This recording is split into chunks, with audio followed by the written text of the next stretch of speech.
যেহেতু সামাজিক সংগঠন সেগুলোকে সমন্বয় করে একসাথে কাজ করবো ইনশাআল্লাহ। আমরা খুব দ্রুতই এই ড্রাফটটি করে আমরা সমন্বয় করে সকল দাবি দাওয়াগুলো তুলে ধরি। আমরা যারা আর্টিস্ট মিডিয়া কর্মী আছি, আমরা কেউ আসলে কোনো দলের না, আমরা কারো দলের হতেও চাই না। এই দাবিগুলো না স্বাধীনতা পরবর্তী 54 বছরে জমে গেছিল। অনেক সিনিয়ররা কিন্তু আমাদের সত্যিই এই দাবি দাওয়াগুলো নিয়ে অনেকদিন যুদ্ধ করেছেন। 4টা সংস্থা একসঙ্গে হওয়াটা খুব জরুরি ছিল। এই জন্য আমাদের মিউজিক রেগুলেটরি কমিশনটা আমরা পেয়েছি। আমরা এই পেশার জন্য স্বীকৃতি পেয়েছি, আমাদের অনেক সম্মানী ভাতা বৃদ্ধি পেয়েছে, আরো আড্ডা নিয়ে আমরা এসেছি।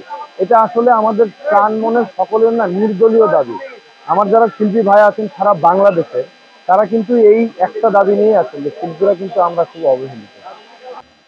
আমাদের মূল চাওয়া হচ্ছে আমাদের যে শিল্পী সমিতি আছে, আমরা সবাই অরাজনৈতিক ভাবে এবং মুক্তভাবে গান গেতে চাই।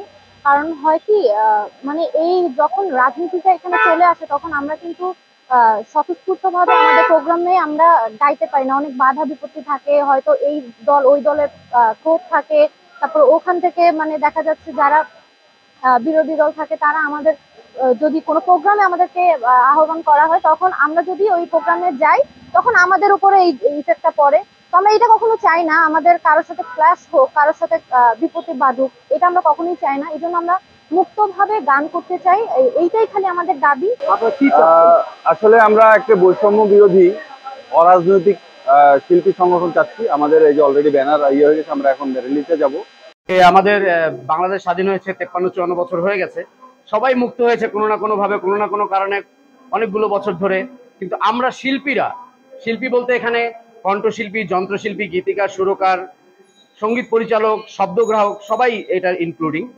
আমরা এখনো মুক্ত হইনি, অর্থাৎ আমরা যেটা করছি এটা যে একটা পেশা, এটি এখনো স্টাবলিশড হয়নি।